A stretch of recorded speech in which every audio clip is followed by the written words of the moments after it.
What is up, everybody? Welcome back to another episode of Real Estate Served on the Rocks, powered by Living in Colorado, The Mile High Perspective on YouTube, Keller Williams Downtown, Lifestyle International Realty, and E-Mortgage Capital. I got it this time. Woo! Got it. Only Get up. three Give it episodes. up. Give it up. 3 episodes. Got it. And guys, as always, on this podcast, we drink and review bourbon while we talk about real estate.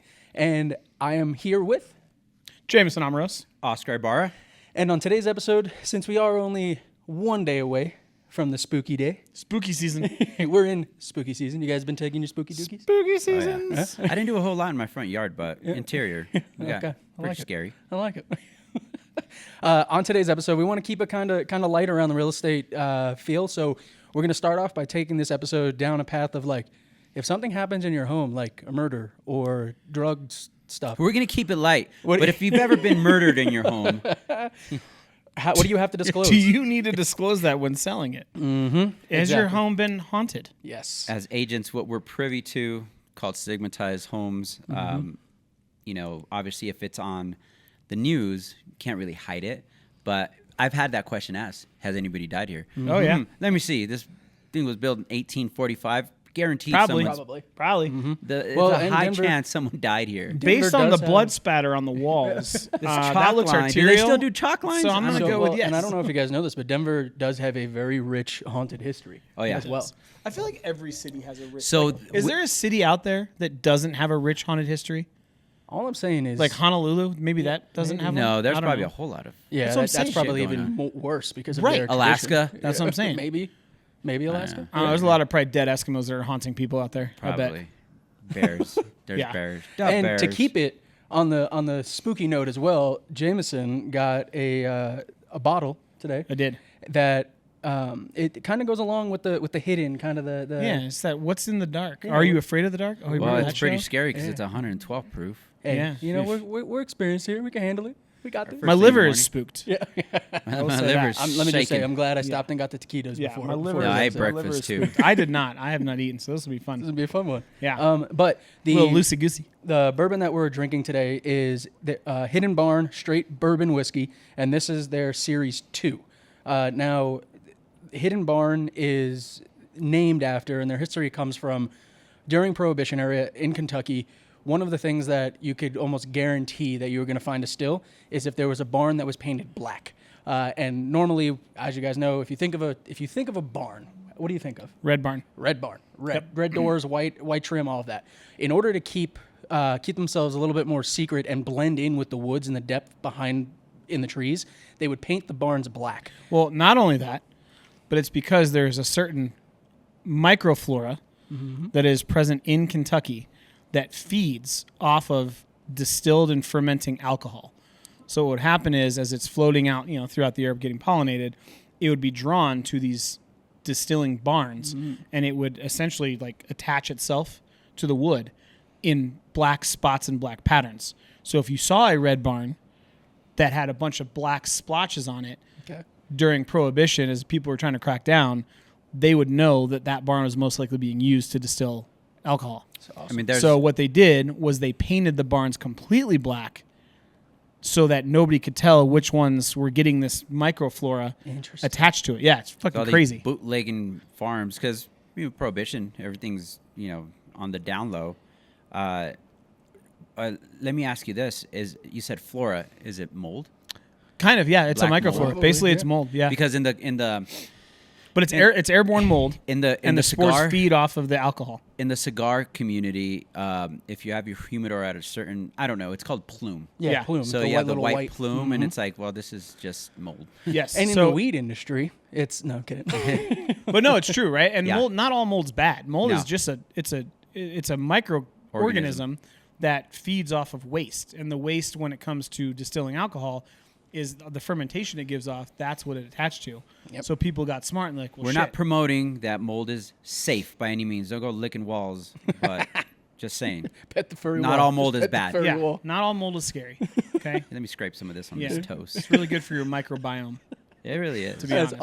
awesome. Yeah. Well, what's cool about the other cool thing about this bourbon, other than the story, is it's only available as of right now in Kentucky and Colorado. Two very specific. Very states. specific. Well, one very specific. But state, I guess. Well, but in Colorado, we don't have to worry about the mold. Yep. We I don't? mean, you're from the South. Oh, yeah, it's I humid. mean, in Florida, you got to power wash your houses Mm-hmm. sometimes because there's mold and stuff. We don't worry about that here. So what now? This is like we said. This is their series 2, and the series 2 actually this is kind of just happened randomly. With the series 2, they put more high rye in the mash bill. So it's a high rye mash bill, and what they did was they wanted that to result in a more dynamic flavor, more complex flavor of the bourbon overall, and the barrels rest on their property, and once they're matured, they're filtered only for sediment before bottling. So very little filtration. So I'm interested to see how light this is on the palate, like in compared to the High West. Do we know what cypress fermentation is? You guys keep talking all over. I mean, so it's super cool because I always say, I mean, how do you land these jobs, right? And I'm reading Royce Neely's kind of bio he has here, but it's family distillery. Like it's been in the family for a while. Cypress Distilling is in the family? Or? Well, no. I was just reading through, and it just caught my eye. That says a pot the still. wild yeast harvest by hand, double and triple copper distilling, and a cypress fermentation. I think it's the 3-day fermentation or 4-day. Got it. But what's cool about him is that he has. Let's see. It says that he has his bachelor's of science from Transylvania University. How cool is that? Transylvania. That's what it says. I could not have picked a better Right? fucking bourbon. That's what caught my eye Wow. first. So Halloween. Look at that. He has a bachelor's of science from Transylvania That is University. crazy. That's pretty cool. And an MBA with emphasis on distilling, tourism, and operations from Midwest University. I wonder how So these guys are often- smart guys. They're not Bro, just like backcountry But hillbillies. let me. What was his degree in again? Say it one more time. So he has a bachelor's of science from Transylvania University. Just a bachelor's of science, right? And he has an MBA with emphasis on distillery, tourism, and operations from Midway University. But can you imagine, as that guy with his bachelor's of science from Transylvania University, and we say like, how do people get these jobs? I would venture to guess that he probably went on 1,000 job interviews, and when they looked at his resume and they said, "Where's your degree from?" and his answer was Transylvania, he Get may outta have here. gotten laughed out of the fucking room.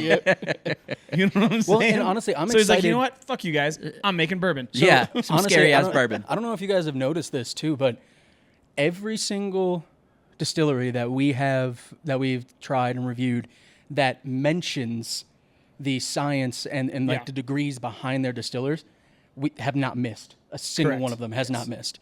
And this one, the reason I said it was kind of like universal that it happened other than the Transylvania and it being spooky, this is going to be very similar to the mash bill that we had last The week High with West the High Bottle West. and Bond, yeah. And we rated that very high. And High West was what, 100 proof, yes? Mm-hmm. And this is 111. Yep. And I'm going to tell you guys, The color looks hold on. Yeah. phenomenal. I have never had a nose like this. I even just pouring it out and like one. Go ahead, grab the glasses. Let's get our noses in it because I want your reactions. Wild. Tell me that doesn't. That's not like a wine, like a Oh. dry red wine. Yeah. That's insane. It's almost like a port. Yeah, like yeah, exactly. That's But nuts. more on the like very Fruity side. I was gonna say like chocolate, like very heavy chocolate. Oh, okay, I get the chocolate. It's subtle, but it's there. It's like that. It's On like the that. on the front end, it's chocolate, Yeah. and then it goes to kind of like a berry. It's almost like a that. very jammy wine. Yeah. Yes. Mm-hmm. Oh, this is gonna be crazy. Okay, so Dude, I'm not getting burned for No. 111. no, and in these at glasses, all. At all. I'm not getting any burn. No. Usually, Here, I'll hold go, on, hold on. Let me, no, I nothing. probably sound like Tony Montana at his Nothing. fucking desk. nothing. Okay, there's How do definitely they bury that fruit. ethanol, dude? That's The fruit is crazy. there. I mean, I'm getting a little bit of the caramel, a little bit of that. to Like, talk about the science part. I Oak and mean, vanilla. distilling is science. 100% of You know? science. It's like chocolate covered cherries, but not so crazy. Not the Mascherano cherries, like the Yeah. remember the Maraschino. big. yeah, yeah. the big. I don't know what they're called, but they're like a little bit more yeah. sour. But you dip that in chocolate. Like that's kind of what it reminds me of. Wow. And then even just like swirling it around the glass, it's heavy. Look It at is the heavy. legs. It is on silky. that, It is, dude. It Jeez. is silky. Oh well, boy, I'm excited to try this one. Cheers. All Let's right, get our cheers. first sips in. Cheers. Cheers. Cheers. Salute.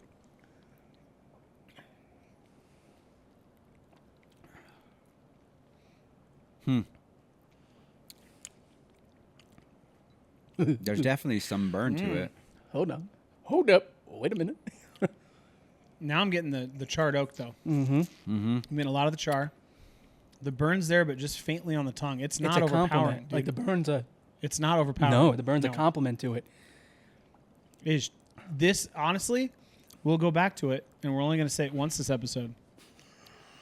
This is a chewy mouthfeel. Creamy? Creamy. I was going to say chewy. Chewy. Like Yeah. it's Okay, thick. yeah. You know what I mean? Like it has substance to it. Yeah. And I don't know if that's that oil. The like, overall evolution of it. the viscosity is Like This is a complex bourbon. It is. There's depth. And like There's a lot going on. and compared to the High And West, not in a good way. the rye doesn't. It's very subtle. which is crazy because it's a high rye mash. That's what I'm bill. saying. Do we know the mash bill? Let me check. What's crazy is their master taster is a woman too. No. For a lot of the people that think that just old men drink bourbon and whiskey, Yeah, there's I get a lot like, of females. I'm getting like a That chocolate is so wild on the back end. yeah, though. but there's like a mint to it, really, like You're a getting a mint. a little bit of a mint. You think that's the rye coming through? I think so. It's that- a little that's bit what of I a mean, mint. it's subtle. But it's on the if it goes down, you get the chocolate, right? But if you go like mid tongue, it's mint, like Yeah, a mint yeah. julep almost.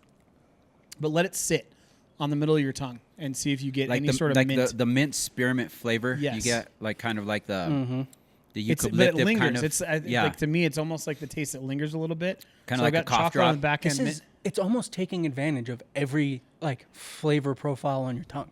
Yeah. Like it's evolving through your tongue with the different spots. Because I don't. You guys know that like your tongue has like certain spots on it Yeah. that has certain flavors.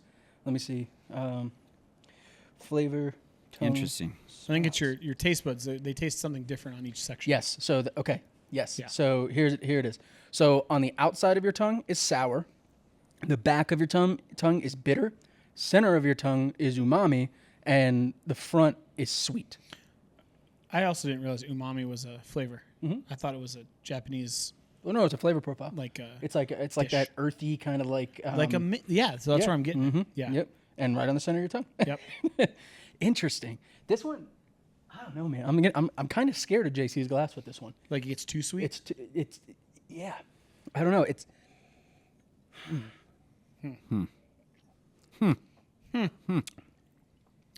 I'm excited to see how it opens. yeah, that's interesting.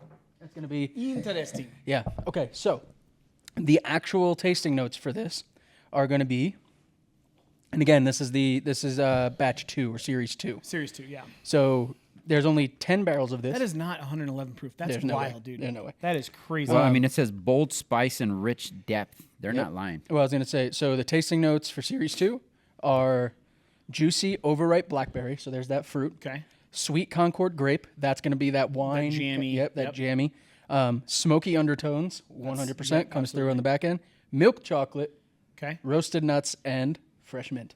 It is fresh. Okay. I'm like, there's something in there, yeah. man. There's something in there. But see, that's the thing is like, same thing I said It's for like High a West last hazelnut. week. A hazelnut fresh mint.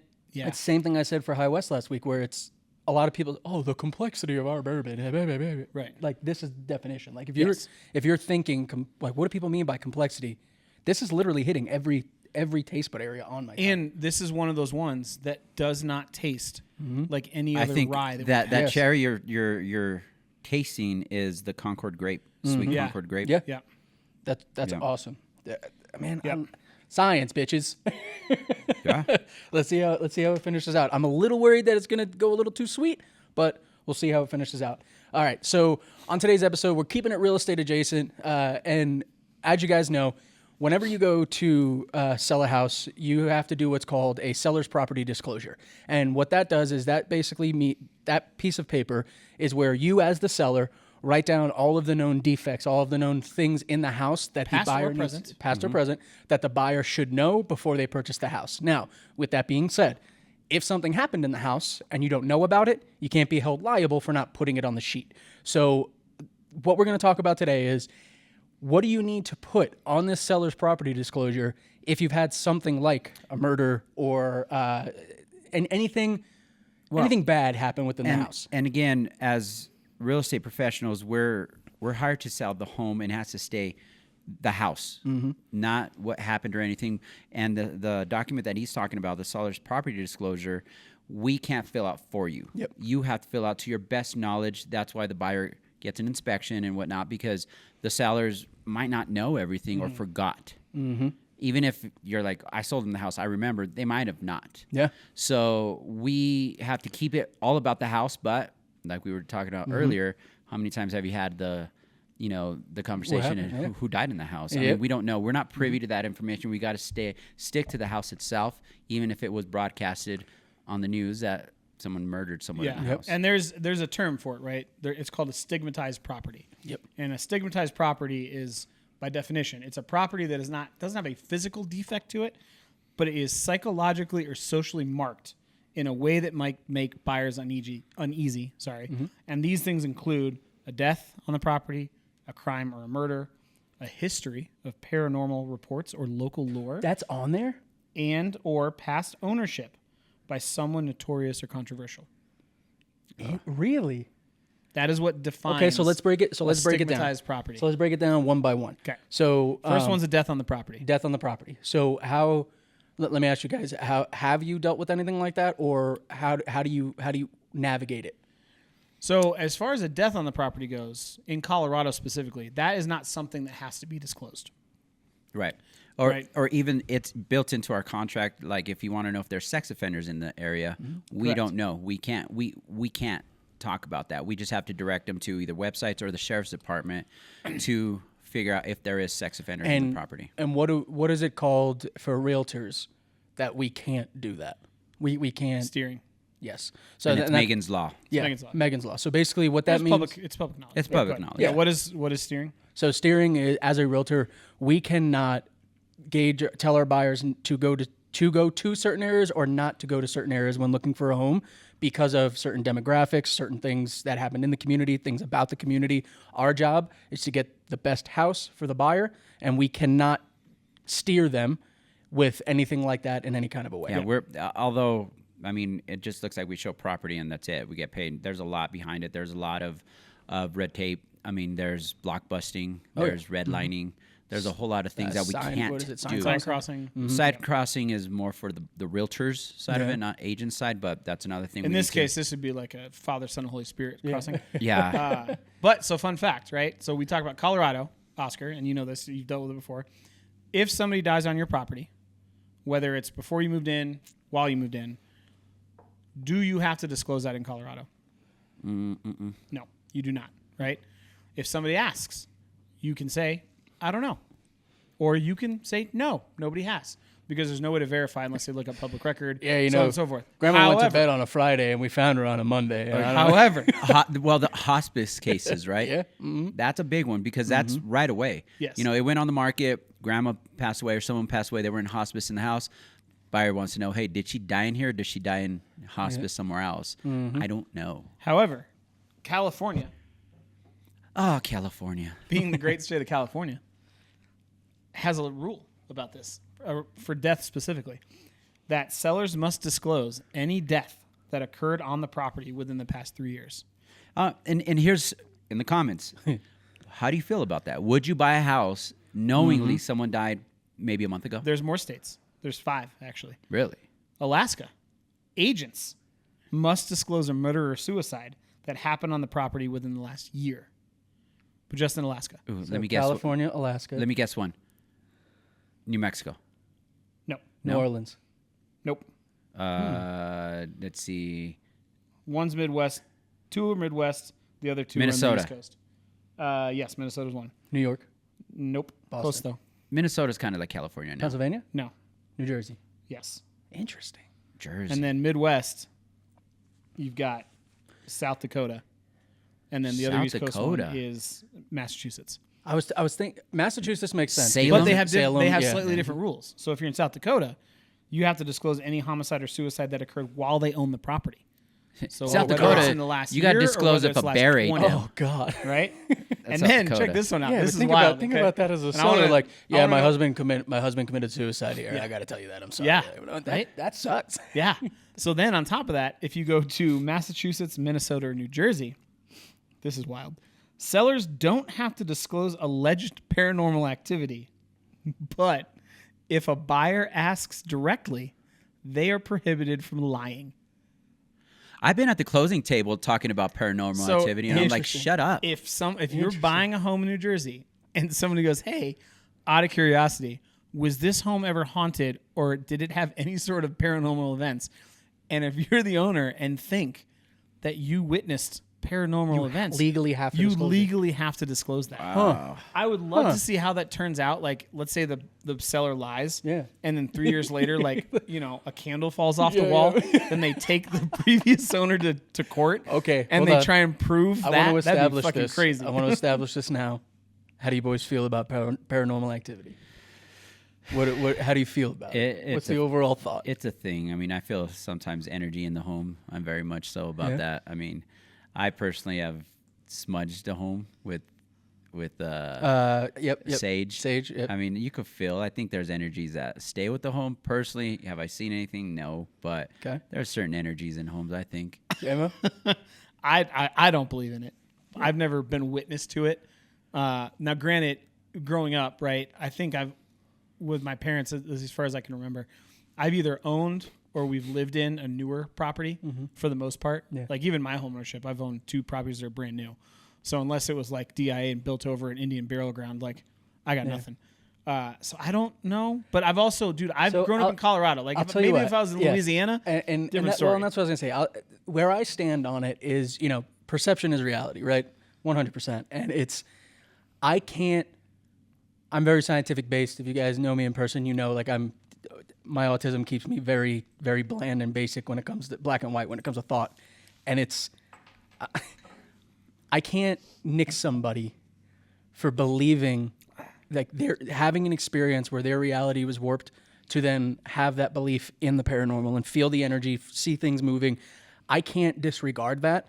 But myself personally, I haven't had any experiences that give me enough credibility to say, yes, definitively, but I can accept that there are things that happen out of explanation. Have you seen that clip where the guy says, "Oh, we have to go try it out," and he has a Tesla and he drives through the cemetery. Oh, and it pops up different guys.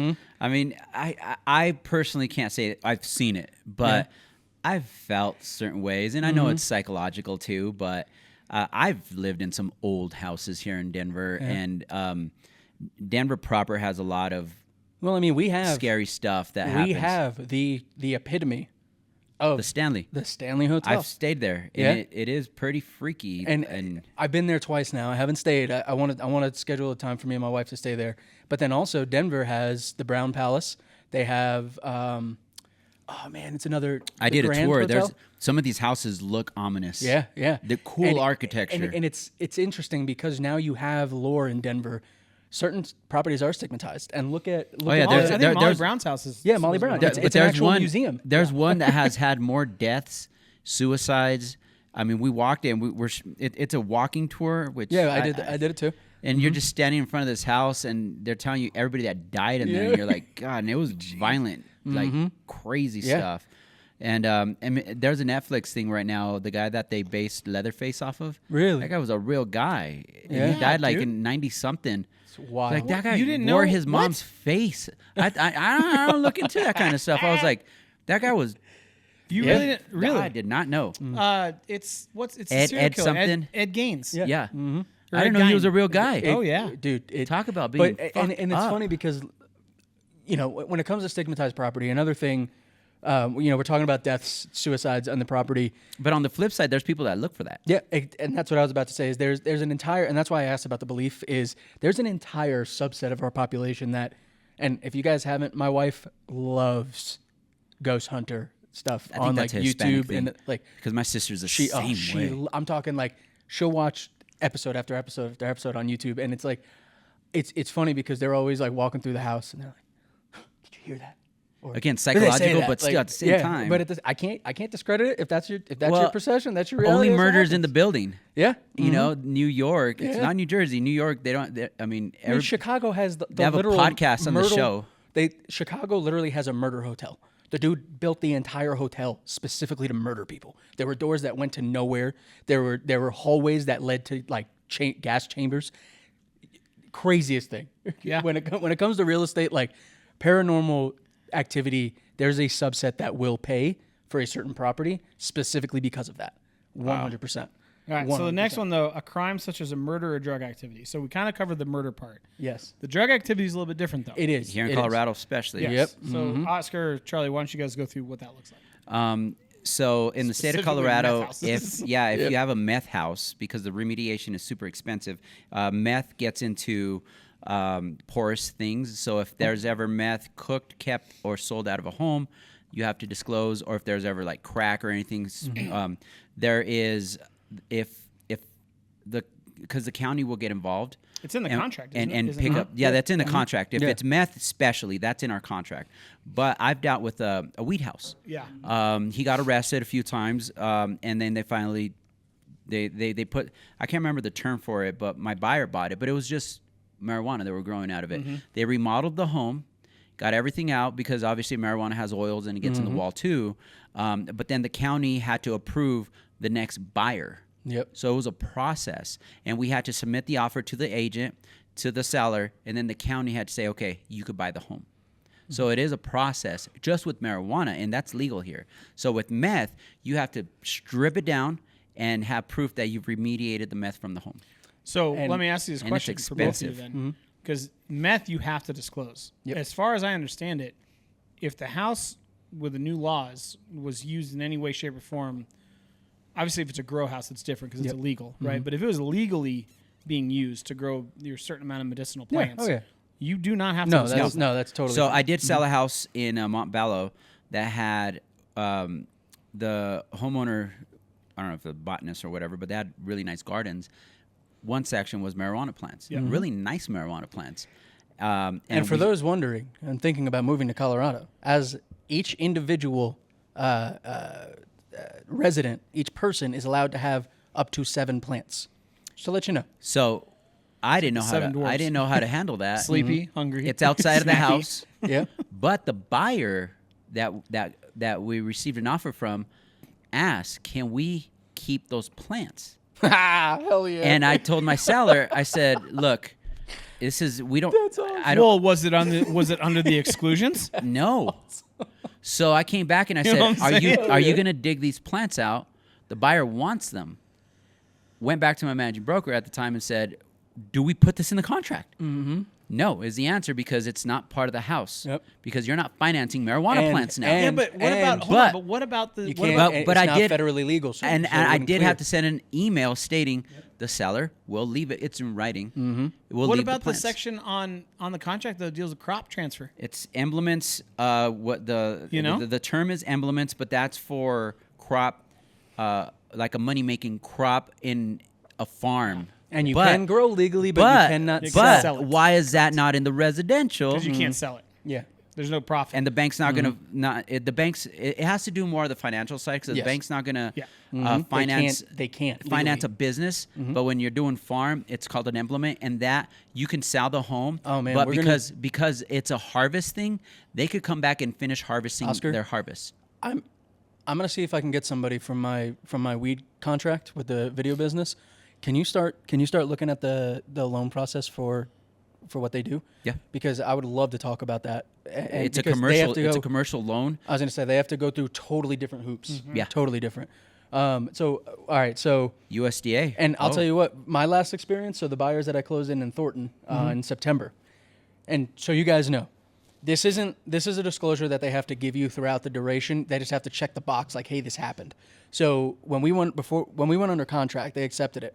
After we went under contract, that's when we got the disclosure for meth in the house. And let me tell you, as a realtor, when you get that form and you go, wait a second, something happens in your head where you're like, okay, I gotta tell these buyers they're under contract. I gotta tell them that there was meth in here, that they grew meth in here. So, how do we go about that? And luckily, the buyers, they had no problem with it. Obviously, the whole point of that is to show that it has been remediated legally, it's been cleaned, all that kind of stuff. It falls under the same category, at least for me, as structural issues. Yes, and because those are big. The right? reason People I are say it scared. though is a lot of the time, because it is, and this is a little bit more strategy, but because those properties have to be remediated, your buyer gets a little bit more value. Because if that's a basement that wasn't finished and they were just finishing out like and growing in there, now when they get it remodeled, most of the time the homeowner is going to add drywall. They're going to add insulation because it's just going to add. They have to do it anyway, so they're going to up the value of that remodel. So it could be good for buyers to look into some homes that are stigmatized that way because the remodel had to be done legally. And it's just again, it's what how much information you can get from it, right? Because a house that has structural issues, it's a scary thing. But if you're going to have an engineer go in and draw out the plans of how to correct the foundational structure of the home, and then you're going to have to do the work, make sure you got the helix or whatever, if you're anchoring the walls back up, and then reinforce them, and then the engineer comes back out and checks it. Yep. That thing's a bomb shelter, but still people are like, well, there's been some Well, issues. and think about what happened Same with with a lot the meth. It's Yep. been remediated, but what if not? But then that goes into another subcategory here's an of example. lead-based paint, mold. Here's an There's a example bunch of stuff. of something. California, for the longest time, California had such an issue with people that actually understood the laws and knew how to navigate it. They would buy $1 million properties and then use the basements in those $1 million properties to grow weed and do grows, meth houses, all that kind of stuff. So there could be a sense where these guys that are making this cash hand over fist with the drug sales, they were smart enough to go into a higher end neighborhood where they don't really look for that Happened in kind of Castle stuff. Rock. Yep. Over in Aspen Groves, I think it's called, on the Meadows side. Yep. There was an Asian community that would buy those homes, and they were nicer homes. Yep. And just grow the hell out of it. The reason they got caught, either a pipe burst or they left the pipe on and the basement flooded, and it was just pouring out the front of the house and down. Clients that I sold the house 3 doors down or 2 doors down saw it, and then they just came and obviously in the wintertime you could tell because the roofs are thawed out, and they thought they smelled, but they got busted because of pipe. And the reason I say that though is it because don't think of these properties as like, oh my God, they're black labeled, we can't buy these properties. They could be great opportunities. Just make sure you're working with the right realtor that can ask the proper questions and get you to the point that you need to be with these remediated And just properties. because there's drugs, it doesn't have to be like once you. What is it? Trap house is. Yeah. Trap Well, house is when- going to be when like it a comes to crack the- house. It's all burnt When it down comes to and the nasty. They're nice methamphetamine houses. disclosures, right? The county has to come in after it's been remediated, and they test to make sure that there is no residual anything when it comes to that substance I'm sure in that the home. the testing process is before they it's before they allow. rigorous. It's As you very go. similar to, like you said lead-based asbestos mold. There is certain protocol that has to be passed once you get something remediated like that that's regulated at the state level. Then you will get the Radon. paperwork, and I'm sure I'm guessing your disclosure came with paperwork showing that it was remediated. Yep. So it's not the end of the world, but like Charlie said, you can take that to your advantage because even if people are given the paper saying, "Hey, it's clear," some people will not look at that house, especially if they have children. Yep, Yeah. exactly. So the fourth one, since we already talked about and we'll touch on the paranormal again just because it's fun, is a past ownership by someone notorious or controversial. And we have a one here. recent. We have the greatest, one of the best recent history examples of all time in Colorado, in Broomfield. Yep. Go for it, Oscar. The guy the monster that, so, and there's a Netflix documentary. He murdered his wife because he was seeing another woman, and then, but he came back, murdered his wife and his girls, 2 kids. 2 kids. and then Chris put him in Watts. and then put him in a silo by the house, and then just played it out. And there For was another months. guy too that Months. murdered his wife too. There was a few of them. Colorado got some people, Man, bro. we got some issues Colorado here. got some Jesus, people, bro. Just get a divorce. Call it good. Yeah. But that house was on the news, and it went up for sale. Yep. Well, They Talk did about- stage it before they sold it. Talk about stigmatized. However, It was a nice They house. did stage it. that's wild. It was originally listed for $775, I would have staged it and during then Halloween. it ended up going under contract at $650. I wonder if that was market value. No, it was under market value by like $80,000. I mean, it was previously sold in 2022 for $600,000. Who had it for less than 2 years? Put it back on the market 2 years later at $775. Dropped to $699 and then sold at $650 last October 17th. who kept the house? What do you mean? Who was the seller? Wife's it's probably the dead. estate. Wife's dead. Yeah, it was probably the estate. And the husband is. I mean, it was probably a bank-owned home at that point. Because I mean, who gets it? Yeah. So, but this is an interesting one, right? Because think about it as an agent. Let's say you're the one that's putting this home on the market. Mm-hmm. If you look at the listing, it obviously mentions nothing about it, but every single person in the neighborhood and the nation knows the address of that house. In the showing remarks, they specifically call out that they were not allowed to take photos or videos because you had people that were booking tours just to go walk through the Chris Watts house. So, most recently, a very famous article and person came out over the summer, August 4th. Okay. Comedian Matt Rife reveals he is now the guardian of the haunted Annabelle doll after purchasing the Paranormal Investigators' Connecticut home. So this is an example of where you get a home that is stigmatized because of the paranormal community, because of the hauntings. And I watched an interview with him as to why he bought it. And he said, look, man, at the end of the day, it's a good investment. And the paranormal community fucking hates it. They are not happy about the fact that a comedian owns the rights to that building. I mean, why not? But because it's now they're worried about him regulating it and not allowing people to stay and go there, because a lot of these homes VRBO? Yeah, a lot of these homes will. That's what he does. He's going to own it, then he's going to rent it out, and then more people. It's going to be less regulated, so you're going to lose the overall aura of the house, right? This isn't the only one. I mean, now that's spooky, right? We're talking haunted. And then there's a lot of red tape in the paranormal activity, because laws, like what if you own a tooth from someone that got murdered? Yeah. You can't own human remains. So I don't know if you guys have seen this, but the to go away a little bit from the haunted element, do you guys know what's been going on with the house from Breaking Bad? No. Bro. So this lady, you got to look into it. Viewers, please look into the story behind this. But the house from Breaking Bad went for sale in between before it really popped off and after the show went filming. And this lady bought it knowing that this show is filmed here. So she bought it, and people kept driving by the house, taking pictures, knocking on the door, wanting to come in. And she put up a sign on the front lawn that was like, "This is my house. Stop fucking coming here." Like, I don't care if you like Breaking Bad. I live here. But she capitalized on it. And this is why I bring it up. She recently put it on the market. It gained pop culture and put it on the market for $4 million. Wow. Due to the overwhelming number of visitors that came to the home. Yeah, Did she sell it? How do you pull comps for that? You don't. But like, look at this double wide in Albuquerque, $4 million. Yeah. She said, I mean, yeah. creative financing or cash. You know, it's like, So speaking of that, right? So I'm going to give you just a quick rundown. well, hold on. Okay. We'll touch on what you just said.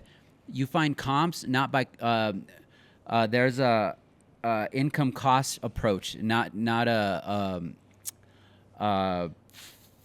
sales approach. Right, income based, yeah. Income Right. based approach. So Right. that's how you would try Yeah. to do it. So let me ask you guys this: what do you think? Does a haunting hurt your home's value? What do you think the percentage of buyers is that said that as long as the house met their other boxes, they would consider a haunted house? What percentage do you think said that? I don't know, because real estate's very, very much so a Wait, touchy-feely. one more time. What was it? So It's an emotional- Zillow did a survey It's an emotional. to find out how many buyers would consider buying a haunted house if it met their other criteria, It's an emotional decision. like a known A haunted house. percentage. Percentage. Like how many buyers that were surveyed were like, yeah, I would do that, or 85%. hell no. What? 85%. That would Okay. buy a stigmatized home. Is that what we're? Yeah. That they knew it was And they would haunted. go They would for it? still buy it. 40%. I'm gonna go half. Yeah, you were closer. 70%. Really? 70%. Because Wow. I feel like this is something that, Well, so with that said, what's scarier? yeah. The ghosts or the economy? What? Someone died in there.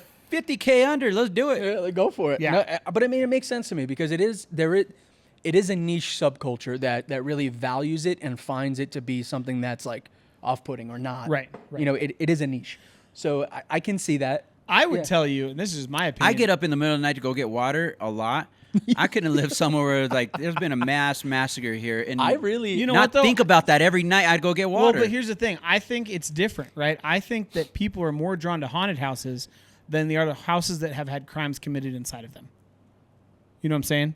Because if that was the case, and it's kind of like you'd have the Chris Watts house going for $1 million. It's kind of like if a famous person owned a home or a car, right? It goes up in value. Yeah. Right. Like Prince's parents' home. Yeah. Right. In Minnesota. I'm sure there's value So there. here's a because great of that. example. Here's a great example. Okay, so what year did Home Alone come out?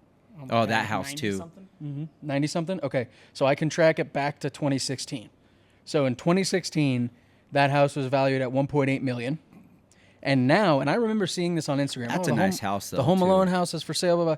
So in 2024, it jumped from 2.4 million to 5.3. You know, if I was the agent, I'd be like, nope, we're not listing this until Christmas. Christmas time, buy the Home Alone house. Let's go. Yeah, have it decorated and Oh, everything. yeah. Oh, yeah, dude. But the reason I bring it up is because you never know, right? Like this house, at first, it sat when it first came out because people, whatever. But as you get the generation that comes up that watched it, that now has the money to buy that house. Oh, that has a fence now. Value Because goes- people, again, Did you guys ever knocking on watch door. the Amityville Horrors? I did not. I didn't. actually don't watch horror movies. I like horror movies. I just stopped. My wife doesn't like them. She hates them. And I can't because of the jump scares. I literally get angry. Like if I get jump scared, I'm like motherfucker. Like I can't. Jesus. Yeah. So It's don't not take good. you to a haunted house. No. Well, Don't no, scare- okay, punch so people you want- in the fun- face. Fun story. Ah! You wanna hear Don't a funny surprise story? Charlie. You want to hear a funny story? So when I was 14 years old, I went and visited a friend in Florida, and we went to Halloween Horror Nights at Universal Studios. Damn, you went. I made it 35 minutes. We went through the but first Universal. haunted- I mean, you went to the the Mecca. Mecca, yeah. And we of went through the haunted first houses. haunted house. I got kicked out within the first hour because the guy popped out of the corner with a chainsaw, and I swung at him. That's what I was saying. You would be the one that's.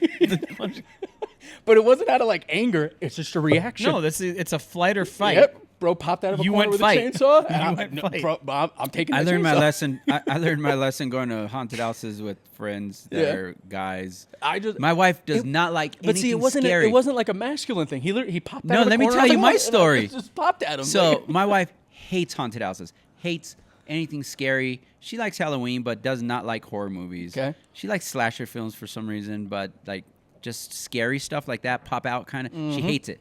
Gives her anxiety. Can't do jump scares. We've been together for 15 years, whatever. And I like haunted houses. I love Halloween. I mean, no expectation holiday. I love it, right? And I grew up watching all the haunted, those scary movies and whatnot. And my buddy Sean, I'm gonna tell the story. So he's like, "Hey, let's go to a haunted house." Like, all right, let's go. Just you and I, because his wife hates haunted houses too. So we're out up in Thornton to one of the really cool ones. Wait in line, have some beers, go through the haunted house, and it's just he and I. So they thought we were together. And then one of the scary guys goes, "You look like you smile when you sleep, boy." And I'm like, What the? I'm not here with. Oh, hell no. Screw that. Everyone, the whole haunted house thing for me. Yeah. I was like, yeah. Yeah, I don't do haunted houses. I did when I was little, but I did the opposite of you. But I didn't like. I was terrified, right? And I'm not a huge scary movie person either. I was terrified. But if you got me into a haunted house, I would turn into Usain Bolt. Just run through the house? I would just sprint. Well, dude. that same- And you'd have these people with chainsaw guy would come and be like, "Where the fuck do you go?" Well, that A same puff of haunted smoke house. dog, Disappeared around just the gone. corner. You always see the guy that's there on a date with this girl, Yep. and the scarer comes out and he bolts Bolts, and leaves her leaves her. behind, and I'm watching just cracking up. Well, what is it, right? If you're getting chased by the bear, you don't have to outrun the bear. You just got the person next to you don't got to be faster than the bear. You just got to be faster than the other guys. Oh man! All right, so that was what was the last one? That was the was the last past one was before the last one? notoriously controversial. So I was just in my head. I'm going. It's interesting because I think depending on the house, if it's being disclosed Yeah, to you as it an could go agent, either way. it changes how you market the property. You know Now- what I'm saying? Well, let me and think about like I'm gonna look it up. I'm gonna There's a look it up. Hold on. story within real estate. Again, we'll keep the theme. True crime. There was, and fact check it, I know a little bit. It was during the time where I was a newer agent, but there was an agent that was a really good agent. He was a younger agent, and he was showing a woman homes. And it was getting later in the evening, and it was just a woman he was showing. They go into a home, go into the basement, show the basement. Her accomplices comes in, a male, overpowers this kid, robs him, beats him up like half to death, violates him, rapes him, whatever you want to call it, leaves him for dead and takes off. I mean, he survived, but there's also the scary portion of that. Like, Oh yeah. So the reason, the okay, human part of I scariness. thought I remembered something about this, but we talk about stigmatized. It can go good or bad, right? Yeah. So Ted Bundy, obviously, we all know Ted Bundy, lampshades, human skin, all that kind of stuff. Handsome no, dude. Ted Bundy was not lampshades. No, he was this No, handsome guy. he lured women by pretending he was hurt, and then he just murdered them. But did Yeah, he have he like had- severed head in, no, the he had- refrigerator? He had souvenirs. Yeah, he kept Of Yeah, like but it like was- ears, skin. Yeah. Yeah. like Dexter. I think Yeah. that's what he was. It was, yeah, Dexter was Was based off of Ted Bundy. He kept souvenirs. Was He was it? a in his handsome basement. dude. Yeah. And he kept them. He got busted, and he had severed heads in his Yeah. fridge or something like that. Yeah. Severed heads though. Yeah. Yeah, I think so. Dude, he kept them. Really? Yeah, 100%. Man, So there's some the reason I bring it up is messed up because people out there. Bundy, while he was doing what he was doing, he moved to multiple properties. But during this time, he moved to Salt Lake City in 1974, and he went through a new string of homicides, and it began in Utah and Colorado. He lived in a room at a rooming house located at 565 First Avenue. Here in Colorado? This building, Yeah, part of his crime scene was here. yeah, No way, I didn't know that. This building, which has since had the room number changed to avoid murder tourists, is a prominent location associated with his crimes in the 70s. There was a cellar at this address that he used frequently, which has fueled local legends that there was no evidence he held victims there. Now- So it can go either way. It can positively affect it if it's a really like paranormal activity or like a celebrity or a movie location, or Right. it can hurt you like the Breaking Bad lady or this 565 First Avenue. I don't know if it hurt her though. She's selling her house for $4 million. And then 75% No, is but her crazy. experience, dude. That's what I'm saying. Oh, like yeah. she Yes. literally, Yes. they bought the house without knowing it, Yeah. and then the show blew up Yeah. after it got to Netflix, and she was like, "Leave me alone." Yeah. 75% of people will buy a stigmatized home. That's crazy because how many? And I don't know. This is statistic that I've read. I've never fact checked it. But how many buildings build that don't have a 13th floor?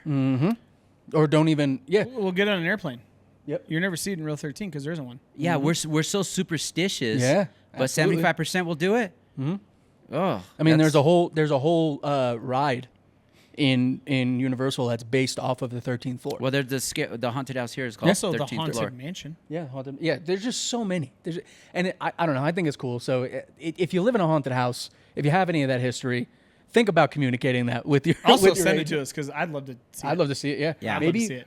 Jim, I don't know if you'd be down, Oscar, but I want to go stay in a haunted house. Like I'm talking. I'd go stay in a haunted house. Keep the I'd go lights stay in off. a haunted Yeah, house. maybe we do I'm that. about it. Yeah. Maybe we do that. You can change my mind on if it's real or not. Yeah, I'll exactly. go Go stay stay in at a the house. Stanley. So the Stanley, I stayed at the Stanley. If we do start seeing some shit, though, I'm bringing a bottle of bourbon. I'm drinking until I pass the fuck Oh out. yeah.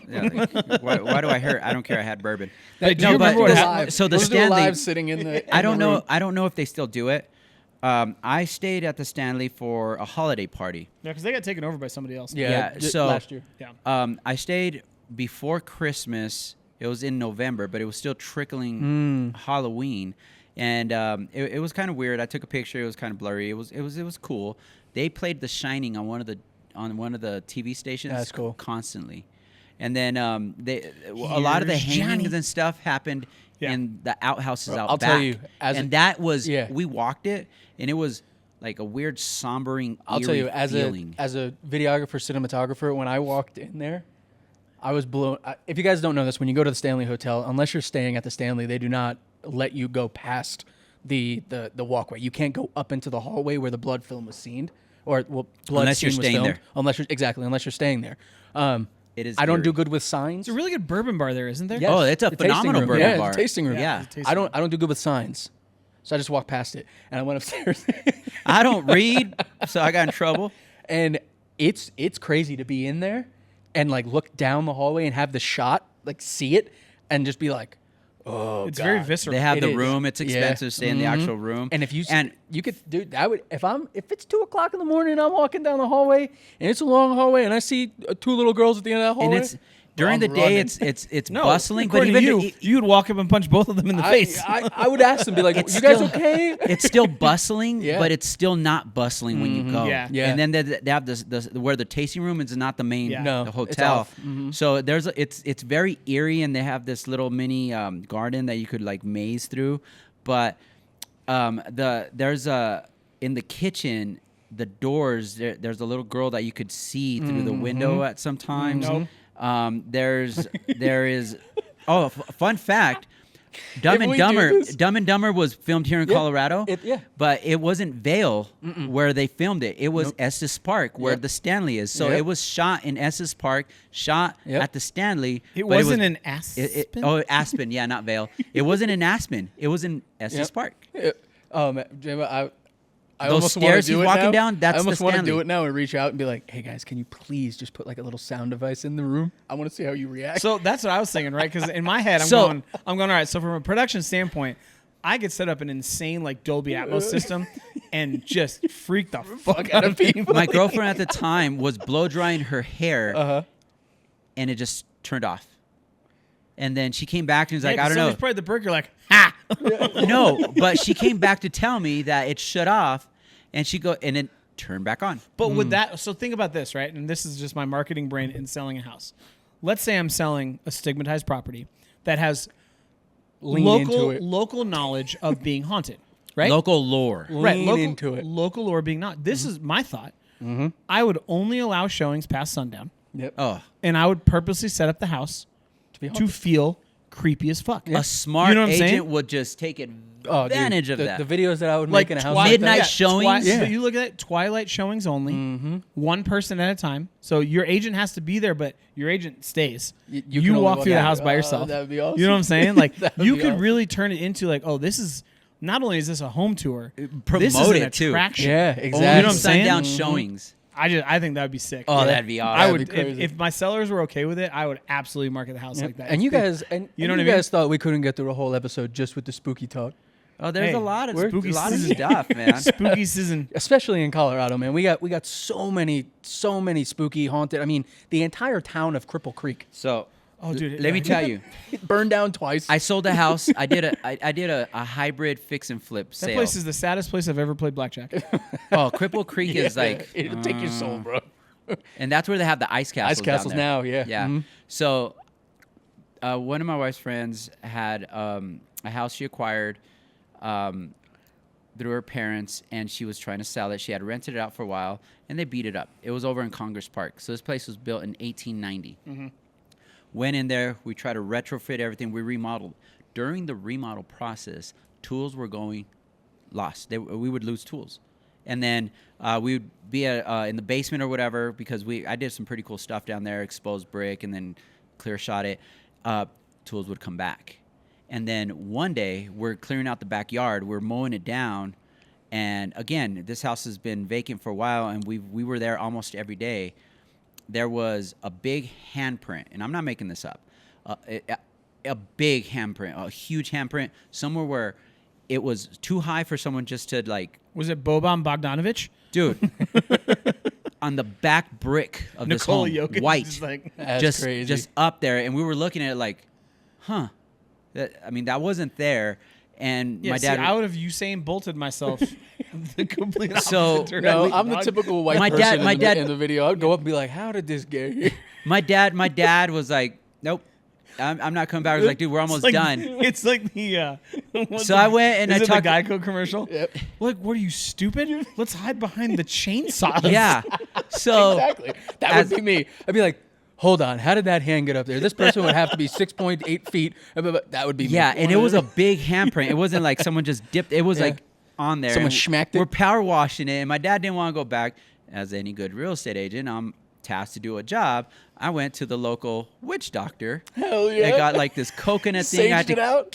I had to Fuck yeah. kick a coconut around the whole house That's and awesome. sage it. And I was like, Dad, I did what was needed. Let's finish this That's project. awesome. Hell yeah. We did a great job. I have pictures of the place. I have a picture of the hand if you want to see it. Yeah. We can post it. Yeah, let's do it. But it was eerie and weird throughout the whole process. But I was so focused on the business Yeah. part of it because I was investing my own money Yeah. to fix this house up. Because an investor would have bought it for like $200,000 under the way it was done. After I remodeled it, I said, just pay me back. And then I made some money on the listing, sold it for almost $300 over. So it was a great investment, but the process was interesting. I'll give you pictures so you can post Yeah. up. It was That'd kind be of awesome. freaky. Well, Ain't no phenomenal, ghost like, gonna ruin my fucking fix and flip. You know what's scary? We know what's scarier I than ain't ghosts? afraid of no ghosts. Not getting paid. That's what's scarier. Taking a loss. Oh man. Well, guys, phenomenal episode. Thank you guys for, as always, tuning in, listening to us just chit chat about a random topic around real estate. Let's go ahead and move into our One Rock takeaways. Funny story, Okay, really go for quick. We were vacationing in Cancun. My 15-year-old was like 3 or 4. You know, he could barely talk, and we were in the hotel room, and he sees a phone. Younger generation, landlines. What the hell are they for? So he goes, he's like, I'm gonna call people, and he picks it up, and we're like, who the hell are you gonna call? He goes, I don't know, Ghostbusters. That was funny. It was a funny. That's moment. great. It's so How weird old to me is he? that Vegas hotels have landline phones in what? the bathroom. In the bathroom, yes. Call a concierge. I'm just saying, sometimes you take a little bit too much booger sugar, you get caught in the bathtub, you're gonna have to crawl your way out like Leo. You know, just saying. Do you have to disclose that? Crazy. Oh man, but on that note, let's go how ahead much and move of into Vegas our is haunted? One Rock So takeaway. much- Oh, dude, you know how so many much bodies crime? are buried in Vegas? Yeah, so much under crime that cement? happened in Vegas. Mafia crime. Oh. Actually, so last anecdote, the newest hotel in Vegas is Fountain Blue, which I stayed at in Miami, one of my favorite hotels ever. And they're building one right across Sahara, so on the, I guess it'd be the south side of the strip, so towards like Circus. By Yeah. like the You know what I mean? Encore and all yeah, that. Yeah. Like not quite Fremont, but south of Encore Yep. and Wynn. And it's a beautiful hotel. I mean, they spent over $1.5 billion on it, but it's taken almost 20 years to build because it was supposedly haunted, and it changed hands in between like 3 or 4 different developers over the last, just in the last 5 to 7 years, because people kept dying.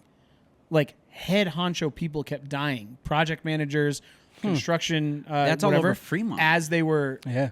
No, this is before Fremont. This Like is on Gold the Nugget new, and all that? Yeah, no, that's this is the between- new that's Vegas. between- Strip. Yeah, but Fremont's between super Fremont Vegas and Strip Vegas. too. But Oh, it yeah. took them. The project itself took an extra 5 years because there was a ton of mysterious deaths that they still can't figure out why or how they died. That was preventing that hotel from getting built. I love it. Fremont's awesome. Fremont's super haunted. I love it. That's awesome. Well, let's go ahead do our One Rock takeaways for today's episode. Who wants to take it? I'll take it. So my One Rock takeaway for today's episode, obviously this was real estate adjacent, right? But no matter what has happened in your property, get an agent that knows how to utilize that and benefit off of what's happened, or at least is able to have the conversations with a buyer's agent if you're selling that home to mitigate what happened in that home. I was going towards that same route. Get an agent that knows the law, because within the realm of, if you're not doing anything illegal, use it to your advantage. You know, there's a subculture of people that want to buy these homes. 75% is actually really high. I didn't think That's it was what that high. dude, I That's read that, I was like, insane. the fuck? So will your house Sickos? sell? Any agents be like, hell no, it's not going to sell. Yeah. Someone just murder someone, but an educated agent within the realm of real estate is going to have some knowledge, but then an agent that thinks outside the box, sundown freaking showings, that's brilliant. All right, my One Rock takeaway is another new idea that you just gave me 2 seconds ago. Let's say you do have a stigmatized house that somebody got murdered in, right? Okay.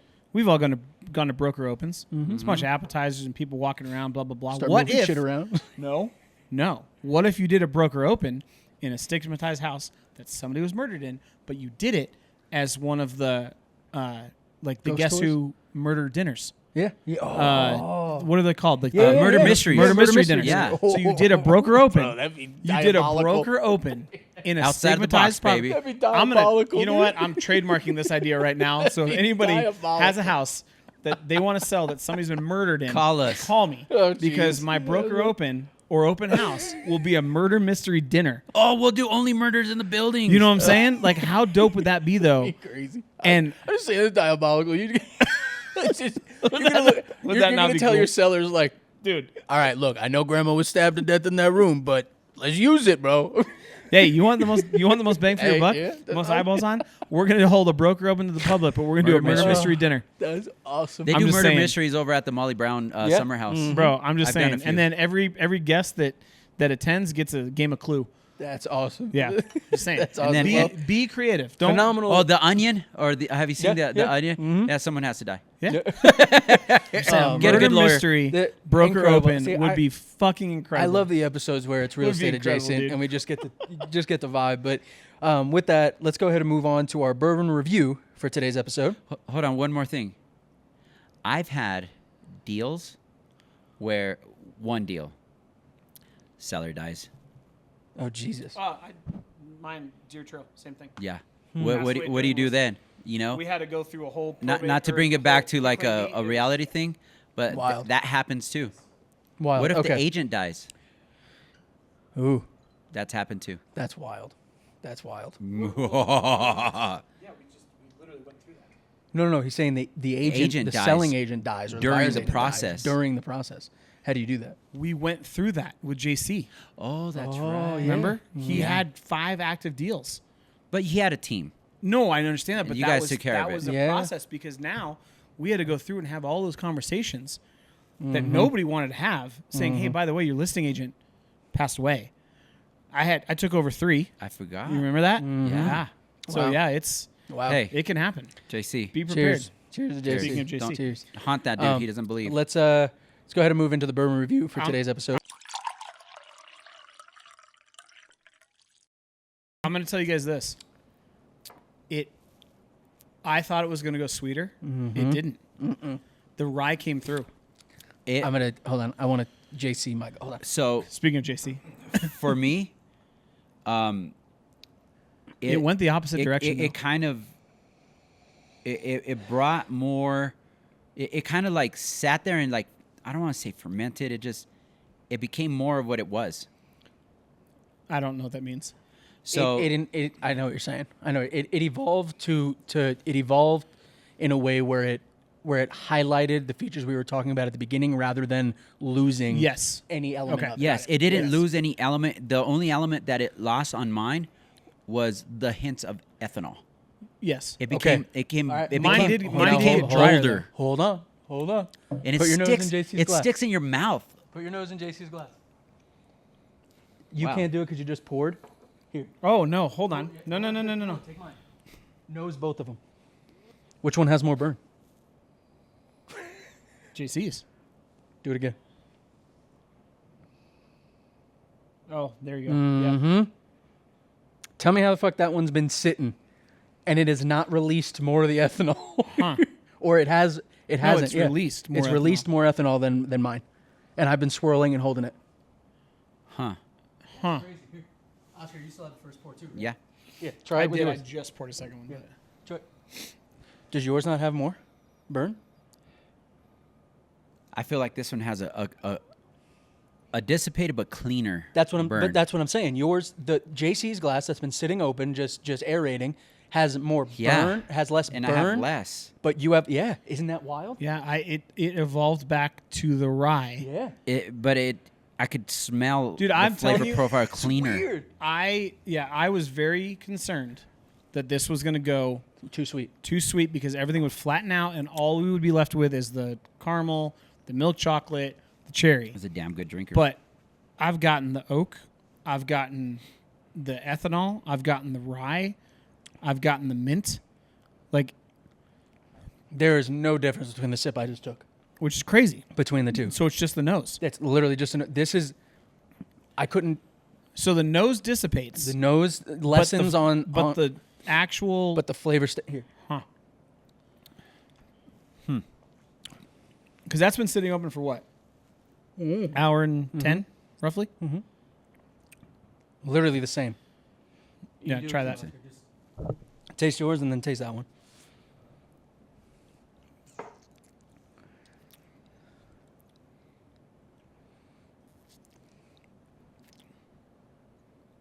I get more mint out of his. It's just, but it's so similar, right? yeah. Yeah. I like that. That's crazy. I get a lot more mint out of that. That is legitimately the definition of science in a bottle. Like, I Well, see. How do you we said keep- it. Yeah. We haven't missed. How They do have we not keep missed. the flavor? Because obviously it's a thing, right? Yeah. In the bourbon community, it's you have the devil's cut and the angel's Yeah. cut. Because you're Angel's gonna Envy lose. and Devil's Cut. You're gonna lose flavor when it opens up. Yep. And what you're left with is the true, and then That's the rest wild, because- dissipates. But how do we capture all that? Yeah, That's and, science. And in my glass, like nose wise, the sweetness like pops in the nose for my glass, and then no, the mint is very dominant. Take another sip and think mint. no, yeah, but I can tell my glass has opened, but it hasn't degraded the complexity from Degraded, yes. It hasn't watered it down. No, the nose has simplified, but the flavor has stayed the same. Right there. Yes, that's Crazy. Okay, Jim. What? Tell us what's the cost on the bottle? Well, what? 112 proof. Yeah. What do you guys think? 100. Okay. $95. Because this was what 79, That was 79. and that was 100 proof. Yep. And Because- this is a smaller distillery, only I in was 2 gonna say, locations. This Smaller is theirs. distillery 10 barrels. and a very hyper local release. I'm thinking about $95. I was gonna say 85 to 90. You guys are close. 82. Okay. Yep. And Nice. it's worth it. But Two, I mean, $2 more than Worth it. this. Oh man. I know. Small distilleries, dude. They're I saw it, and I pulled up on the internet when I was looking. I'm like, oh, let me take a look at this, and That's crazy. I was like, oh, we'll try it. I'll tell you what, Dude. What's happened in the bourbon industry over the last 5 years is absolutely incredible. Like this is the example of we stand on the backs. This of is the giants that came before paranormally us. good. No, I think we're going into a good era with bourbon That's what I mean. because I hate the fact that it's gone so much in price, but with that said, it's kind of come back down and it's kind of even kiltered a little bit. 'Cause you've got but so what many you're getting out players. of the juice is very good thought out bourbon. Is Yes, is exactly. the juice? Would you say the juice is worth the squeeze? It is. It is, especially Yes. at $82 with this bottle, especially comparing it to High West, which we regard really, really high. I voted 1.7. And they have a similar mantra of experimentation. Exactly. And I think that what we're seeing, and Oscar, you mentioned this the first episode that we had in the Bourbon Club, in where it was we have so many. We're having the James Bond effect now with bourbon that we had with vodka back then, and I'm so glad to see we have companies that are emphasizing the science and the knowledge behind distillation versus doing staves in the bottle. I yeah. also would tell you, I don't think this works at 100 proof. I think it loses that character enough. Or I think that's I think under part 100 of proof. Yes, Yeah. I Under think 100, yeah, the I'll give fact you that that. it's Yeah. the fact that it's 112 is what is helping it hold that complexity. Yep. You know I'll what I'm tell saying? This at 90, because Right. 90 I is kind of think the at cutoff, 90, right? Yeah. I think it goes all sweet. Anything under Because 90 that once that is going to be ethanol, garbage. because the ethanol can dissipate on the nose, right? Yeah. But it's still a part of the barrel. And that ethanol, what it does is it bonds the flavors. That's and what again, it's there for. recognize this is small batch. There are only 10 barrels of this Correct. of this spirit made. So like I don't know, Dude, man. I'm so excited that this is where we're going. That we have they're only available in Colorado and Kentucky. I've only found it at Bubbles. I haven't seen this anywhere else. It's just I don't know. I think that we're in a period of time with bourbon and whiskey where it's being emphasized. It has a spotlight on it, and it's bringing these people with knowledge, with backgrounds that It's can, sophisticating yeah. the bourbon Speaking like of wine. Speaking of, And I'm glad you said the wine thing. Hold on, speaking of, my boy, number 30. we still haven't had it, bro. I know, but hold on. Steph Curry is what I'm talking about. Okay, I'm a homer. It is what it is. He just partnered with one of the highest end steakhouse chefs in San Francisco to reopen a restaurant somewhere in downtown San Francisco. So I'll have to look at the details. But it is in San Francisco the first, and they're going for a Michelin star now, the first restaurant that is a bourbon and steak pairing restaurant, which I am excited for because I think it brings in, like we talked about with the tasting, that's today, which no way I can go to I that. can't make but I can't. anyway, the tasting, like everybody does wine tastings and wine pairings, right? But with this kind of bottle, now we can start to see, and I think this is going to be a continued trend going forward. You're going to see the bourbon and steak bourbon restaurant pairing restaurants come to play. That is going to evolve it into a more high-end experience. Does that make sense? Yeah, and again, with the whole wine thing, bourbon and any alcohol, people are like, with this podcast, it's like, oh, guys should take a shot every time someone. No, it's not about that. No, I'm not trying. It's about no, the experience. I want to enjoy it. We're sipping, we're drinking, and I think it's starting to become a more social norm that you're drinking bourbon like people drink wine. It is called Bourbon Steak, and he's partnered with Michael Mina, who is a world famous steakhouse Michelin chef, and their entire ideal is they're pairing bourbon with dinner. Like, that's what it is. That's their entire mantra. I think that's exciting. Like, to me, I like it. that is the evolution. So right? maybe we go talk to the Fort, not the Fort, the Longhorn. And they also have they're opening what else is called the Eighth Rule, which is a reservations only whiskey and bourbon bar. Features drinks and dishes like a burger and tuna Toro cigars. Okay. I'm sorry. Okay. Just saying. So I think we're at for we're our at a place listeners, where- for our listeners that aren't watching and could see me do what I was just doing. He was not snorting cocaine. No, for we have those a we have a listening. coffee maker here, and I went and just grabbed an old pod with grounds in it. Because if you guys don't know, coffee is a natural reset for your palate. That's why they have coffee beans when you buy perfume. Yep. So smell coffee beans, and it will reset your palate. I needed to because there was a difference between JC's glass and my glass that I couldn't put my finger on. And when we first started the episode, we said it had a wine tinge to it, a little bit. like a jammy. Yep. Yep. And 100% definitively, I can say the rye opened because my glass, when I took the sip, that the earthiness came forward way more and the sweetness was on the back end. But when I took a sip of JC's glass, it still felt like that subtle dryness with a grapey like taste to it that kept it more in that. So they buried the rye to Yep. let it open as the glass progresses. Exactly. That again, science. That's what I Dude, mean. I'm And telling you. that's incredible. That's the reason I wanted to try because it's gonna. So 80. You said 82, JMO, on the cost. Oh man. Oh man, this one's gonna be hard. I know. I rated the agree. high west to 1.7. I'm gonna let you guys go first while I'm gonna ruminate on it for a little bit. Ruminate, huh? Yeah. I'm gonna let the spirit guides tell me. Well, let me ask them. I should have brought my. We have a decor Ouija board at the house. Damn. And my nephew and my sister came over. My fan from Texas came over, and my sister went and grabbed the actual little thing that you touch, and she hit it. She's like freaked out about it. I don't know where it's at. She didn't want her son playing with it. All right, I'm ready. I'm ready.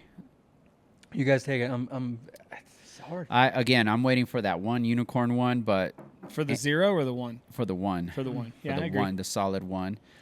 This one's, I don't know. I feel kind of bad for giving this rating, but I give it a solid 2. What? Okay. You get the fuck out of here right now. I'm giving it a solid 2 for me. Is So hold on. So let's go through this. So High West last week, you rated it a 175. did I go 175? Yeah. I thought I was like 2 1/4. Was he 2 1/4? I think he was. No, over you. two. I was 195. I was 1.7. You and were. he was You were over 2. two. Okay, so you have it ahead of that. Yeah. Then that tracks. Dude, I'm not gonna lie. 1.5. All right. I almost went into the right. ones too. I'm at a All right. 1.5. So and if that's a 195 for 90 something, this is 82. This held its complexity more. yes, And it's a higher proof, which is 1.5. I'm. Absolutely. I think 1.5. I want for it to be in the low ones or the 1. It has to be a little less plummy. That's- Rye I was gonna wise, say I can see it for him because for his palate. as yes. it opened, it as a definitely- rye, it- this is high up there. yes. As I can see for you, Oscar, because as it opened, it leaned sweet. Like you got rid of that oak, that smoky flavor that you like with the bourbon, like that traditional. I want some char. Yeah, I want some exactly. And it dark did open chocolate. up to more of the rye, more of the bitterness with the sweet. So I Yeah. can definitely see that that's why you went with that rating. Yeah. 100%. It's a I'm great at bottle. I'm at a 1.5. though. 1.5. It's I a think great this bottle. one a phenomenal Yeah. job. And- And even at a 2. So I mean, our average is 175 Yeah. It's a great bottle. Yeah. No. Yeah. That for phenomenal. under 90 For- bucks. for a small distillery that's only in 2 states, Kentucky and Colorado, at the price point that they're at. I think this one at 112, like that. And remind for it. me, So it's what's the name of the bourbon? the name of the bourbon Hidden is Door. Hidden Or Hidden Barn. Hidden Barn. Hidden Barn. Straight bourbon Put it whiskey, this and way, this is Pappy. number 2. I'd rate Pappy a 3. No, no, I I, would- I of get five. that. Oh, I totally shit, understand bro, that. you I was fucking- no, there, you fucking yeah. The Yeah. no, if the you're reason, gonna, if the you're reason at I a gave liquor pause, store and you're about to buy a fucking Blanton's bottle, no, I'll hit you over the head with the bottle. turn to this, please, Yeah. please. No, I was giving pause because I thought you rated that a 175 and then this a 2, and I'm like, objectively, I think Yeah. this is a better bottle. It is. than High West. But you rate that 2.25. This is a 2. That makes sense. Yeah, I'm with that. I'm It's with a that. good bottle. Yeah. Well, Damn good bottle. Jameson, great pick, Bro. dude. This phenomenal find, great pick. This Bubbles, is also one, and I'll be thank honest, you for having right? the selection. Now that I'm just hungry and I'm thinking about like pairing or whatnot, but you do this with a good New York strip. The Oh, yeah. complexities of this flavor, dude. dude, And bro, I would you- use this a little would go bit of good this. with- Smoke it, I and would you use smoke it. when I would use a little bit of this to sear it in a skillet. Yeah. A after black and smoking. blue, like charred with some like blue cheese on it. Yep. Oh my god! Yeah, 100%. Yeah, this is Fire. With some gnocchi Well, on the side, guys, if you want to have buttery. conversations like God this damn. with us around bourbon, around real estate, whatever it is, please feel free to reach out to us. Comment. Let us know a bourbon that you love that you want to try. You can always reach out to us at our own personal social media. Oscar? OscarTheRealtor.com, Oscar the Realtor CO. the Colorado real estate guy.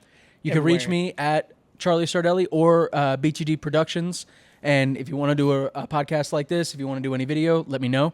Any real estate, obviously, at Charlie Sardelli, reach out to me. But if you want to talk with us, if you want to be a member, if you want to sit here and have the conversation with us and drink some bourbon, review some bourbon, please reach out to us at any time, RESOTR at themilehighperspective.com, or give us a phone call. 720-584-3361. And we will be more than happy to explore any haunted houses with you, take you on a tour, or sip some bourbon while we're doing it to get prepared for that haunted tour. Or I will race you through the haunted house. I love it. Bad knee and all. I love it. You guys have a wonderful Halloween, and we will catch you on the next episode. Yep. Doses See you and guys. cheers. Cheers. Spooky Halloween. Spooky season. Cheers. Hello. Salud.